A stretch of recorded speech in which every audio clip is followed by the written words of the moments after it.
Hello there, and welcome to the latest edition of Nebraska Football Now.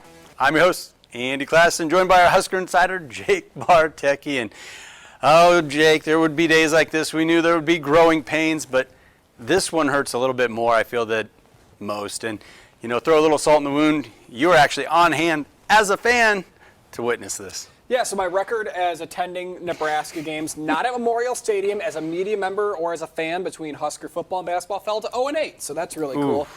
Inexcusable. I'm just going to throw it out there. I thought it was inexcusable. I thought Nebraska, I'm not a guy that, and I've said this a million times on this show, I'm not a guy that gets on kids for effort, but I will say this. I thought Nebraska had no juice. I thought all the energy was on the Minnesota sideline.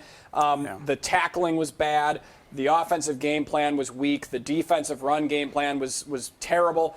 I was not happy with what I saw. Yeah, you're not the only one that had that type of a sentiment about the juice, players getting up for the game. Yeah. Now, Matt Rhule defended that. We actually have a couple quotes from Matt Rhule. He was very candid with us. Let's go to that right now. I think I've always been really, I don't know what to say to you guys other than it wasn't good enough. I mean, I'm pissed off. I'm pissed off at the coaches. I'm pissed off at myself. I'm mad. Once Minnesota started to assert their physicality, I don't know that we were ready for a fist fight. I think we thought it was going to be a little bit easier. That's sad to say, but that's why it falls on me. A lot of times get up here and say this is my fault. I told the team the entire week that this was a tough physical team and this would be a battle. And I had even assistant coaches like, man, why are you keep crowning them? I'm tired of that, man. Like, you better respect every team you play, especially when you're at Nebraska. Like, people are getting excited for you. So I'm not letting us off the hook by saying, hey, we weren't, you know what I mean? Like, that's just, like they played better than us. Okay, you know, like I say this every week, I feel like I like the message. I like what he has to say. He's not sugarcoating it. I feel he's being transparent, but it also leaves me wanting more. Okay, you addressed it. How do we fix it? Well, look, the fact that he said that the players, the team wasn't ready for a fist fight, I don't like. I'll just say that. And you're right, he addressed it. He took ownership of that. But at the same time, he also said this, he's the head coach. It's his job to get those guys ready. And he knows what it's like to play Minnesota. He knows what it's like to play in the Big Ten. A lot of those Nebraska players have played Minnesota at least once or twice before. What were you expecting? If you weren't expecting a fist fight, that's what every game in the Big Ten is going to be now, right? We're seeing it down the line in the Big Ten Conference. Parity, parity, parity. That has been the word of the season in the Big Ten. And that means there's going to be a lot of close games. That means there are going to be games that are fights with teams you may not have expected to have come and hit you that hard. And that is exactly what happened for Nebraska. I think, personally, Nebraska overlooked Minnesota a bit. I think they thought that their talent being better on paper was enough to get them over the finish line, and it wasn't. Minnesota came out with an awesome game plan. They exploited Nebraska's weaknesses. You know, another 180-plus yard rushing game for Minnesota, 70 yards on one play, and you just felt the air go out of the building on the Nebraska sideline. You know, the sections divided up in a good contingent of Nebraska fans, too. Really disappointing. That is what Minnesota does. Their game plan has not changed. And Dana Holgorsen talked about it last week. The defensive coordinator for Minnesota might have changed, but the defensive game plan didn't. And against one of the worst rush defenses in college football, Nebraska didn't even score a touchdown. Was this a case, possibly a case, where distractions actually did get to Nebraska? Not just the players, but the coaches. We heard a lot about Penn State and a job opening, things of that nature. Something was off from the very get-go. Yes, those penalties. Yes, those injuries. But Minnesota was playing without two of their best corners. What did they do? They coached a game to cover that up, to try and minimize that. Why can't Nebraska's coaches do that? That's what I'm left asking. Well, to answer your question about the distractions, it's entirely possible. Yeah, I mean, you know, that kind of came out of nowhere. I don't know about you. I was surprised how quickly Penn State pulled the trigger to fire James Franklin, because if you look at the schedule, they were one play away, maybe 2 or 3 plays away from beating Oregon. And I think that's a completely different season for them if they do that. That came out of nowhere, and I think it caught Nebraska's players by surprise. So it's possible. I don't think it had much to do with Nebraska's inability to tackle. I don't think it had much with Nebraska's inability to protect Dylan Raiola, because those things were all going on well before then. You know, you had 7 sacks allowed against Michigan, 5 against Michigan State. The run defense, we've had concerns about that since Arrowhead against Cincinnati. That, I think, is, maybe if you're trying to defend the program, you can use that as a convenient excuse. But all the problems I saw from Nebraska were the same problems I've seen all year long, and those began well before the Penn State smoke.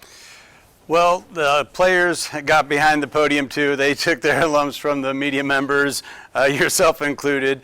Let's hear from quarterback Dylan Raiola and one of his offensive linemen that felt pretty bad about his performance. Leftoski here.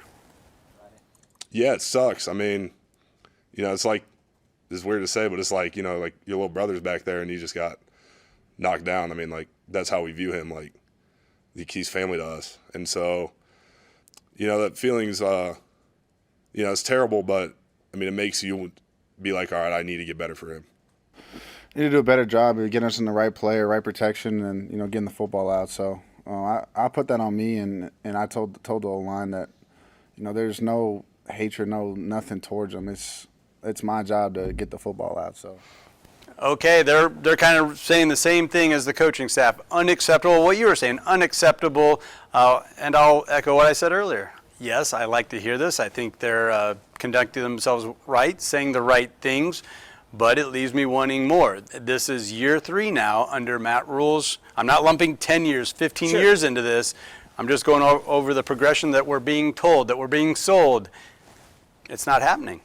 Yeah, and what they're talking about kind of is they're not pointing fingers, right? And that would be the worst thing to see is if at one of the podiums, you did see Dylan Raiola say, yeah, my offensive line needs to play better. Or you did see Henry Letofsky get up there and say, yeah, Dylan's got to get the ball away. Yeah. They are not pointing fingers at each other.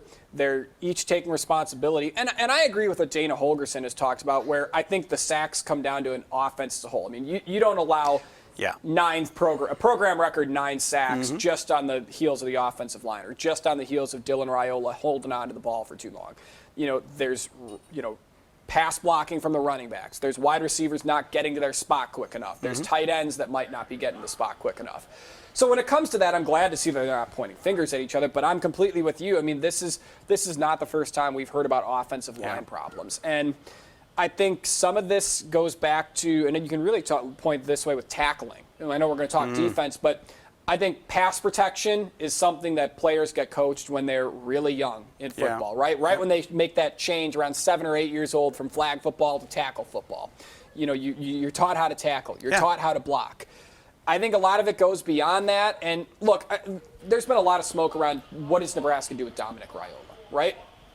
I don't know if you can fire Dominic Raiola while Dylan Raiola's here, because he's tight with his family. I don't know. I mean, I don't know if that's the right move for Nebraska. There's been a lot of talk about that. That's my take. Change happens in the offseason for me. Yeah, it did feel at times Dylan was hurried. He was discombobulated. There was times where, maybe he should have moved up in the pocket rather than run out. But he was running for his life the entire game from the very get-go. Those opening 3 pass plays where spent the whole week talking about Emmett Johnson return to Minneapolis, his hometown, and how we're going to run the ball against a rushing team, and we just didn't do it. You're talking about dramatic changes and maybe a change of tone, and you mentioned learning how to tackle in middle school and Pop Warner. Is that what this coaching staff's going to do? They're going to invite some Pop Warner guys in, and this is how you tackle guys, and just flesh it out, just take it to the bare bones. Get back to fundamentals is what I'm saying. Well, I think, the practices, it sounds like, haven't really changed a ton for Nebraska. I know they came in on Sunday and did some film review, but I would sure hope that there would be added on time before or after practice to work on the fundamentals, to just work on simple pass pro drills, to work on simple tackling drills. Get out there with a tackling dummy and just work on your form. I think, and I'm going to point fingers here at one guy, Marquise Buford has had a few problems this year in terms of wrapping guys up. He thinks he can just kind of let a guy blow past him and catch him. Well, your goal as a defender is not to catch up to somebody and bring him down after he gains 5 yards. It's to hit him after he gets back to the line of scrimmage for as short a gain as possible. The guys that really know how to tackle well are the type of guys that you see him get stiff-armed or you see him get trucked. And even if they get trucked, they're able to bring that ball carrier to the ground. If they get stiff-armed, they're able to run him out of bounds. Nebraska hasn't been able to do that. The best tackler on the team probably the last few weeks has been Javen Wright, which is an awesome story. I mean, he had blood clots last year, and now he's got, I think, 40-plus tackles in his last 4 games. Deshaun Singleton's been really good as well. And there's other players out there, but the tackling fundamentals and the way that Nebraska has gone about tackling just hadn't been good enough. You know, there's a number of players, whether outside linebackers, free safeties, where they don't break down. They run up 100 miles an hour and they dive. Yeah. Dive at their waist, dive at their feet. Coach Rhule is talking about that a lot, seeing people dive at others. You bring up Wright. One thing that he does extremely well, he breaks down and he doesn't allow the ball carrier to get by him. He might not make the tackle all the time, but he slows him up to where the pursuit can get there. Once again, this is Pop Warner stuff, so I don't want to spend a lot of time. It's the simple things, though, right? It's the simple things Nebraska doesn't do well. Yeah. So let's put that behind us there. You know, we've all been through enough misery. Let's look forward to Northwestern, because all of a sudden this game carries feels like a heavier weight to it, a lot more on the line. One team seems to be ascending. The other team may be stuck in its tracks a little bit, that being Nebraska. Yeah, and the history between these two serves that it's a very, very competitive fight. 10 out of the last 13 games have been one-score games.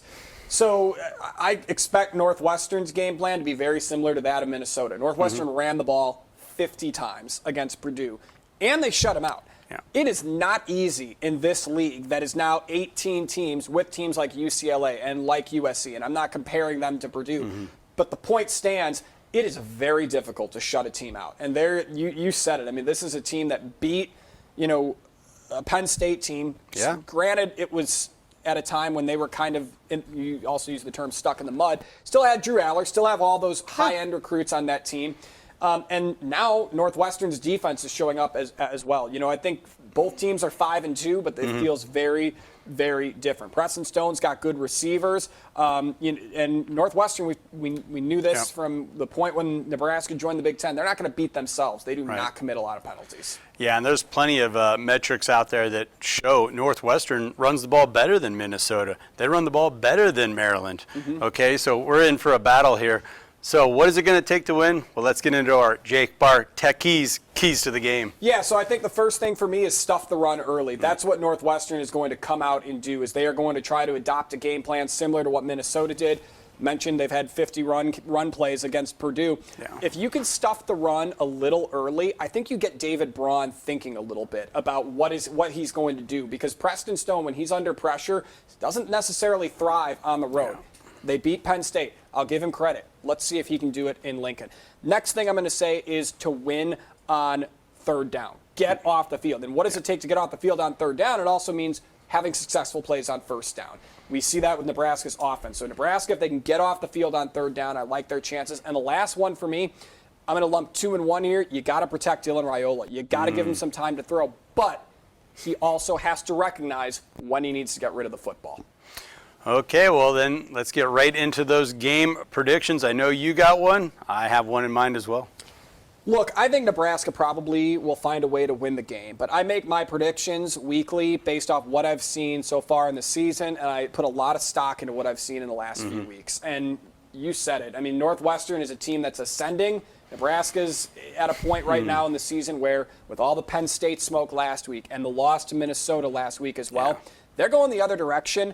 I expect this to be a typical Northwestern game where they are going to chew a lot of clock. They're going to run a lot of run plays. They are going to keep Nebraska's offense off the field. I'm going to take Northwestern 16-14. Wow. I don't know if I was expecting that, but the track record over the last 3 years, Matt Rhule has not been good at Nebraska in late October into November. The record just isn't there. It doesn't bear it out. The numbers kind of go along with what you're saying.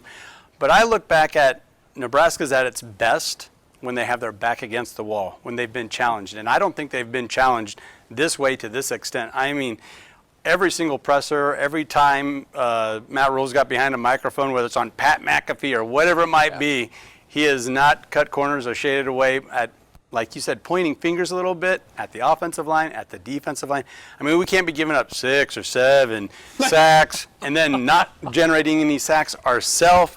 Everything under the sun, I feel that this is a really good bounce-back spot. And also, we know what Northwestern's going to do. They're going to try and run the ball, and they're going to try and control the defense. That's the benefit to it. and Vegas agrees with me, having Nebraska at a 7.5-point favorite as we're taping right now. I like that. I like that a lot. I'm going to go 21-14. Nebraska gets this gut check win. Yeah, I think you're right on with, we're kind of in the same area, about 30 to 35 points in this one. I think it's going to be really windy on Saturday too. I mean, the forecast can change and might force us into our best hand running the ball. Right. But same goes for Northwestern. Predictions change too, but I just feel like, again, you said as we look at this day when we're recording, right now I feel like Northwestern's got it going and Nebraska's got a lot of people scratching their heads. So we'll see. I hope I'm wrong for the whole state of Nebraska, because I think there was a lot of excitement for this team, and the fans were, we remember it at Arrowhead. They were so fired up for this season again. So for the sake of the program, I hope Nebraska pulls it out. And Arrowhead was a spot where it was a prove it. You got to prove it. Yeah. Entitlement's been a word that's been thrown around a lot over the last couple of days in Lincoln, and I think there's some merit to that. Yeah. Jake, thank you for stopping by and sharing all that wonderful information with us. You betcha. And thank you for joining us on another edition of Nebraska Football Now.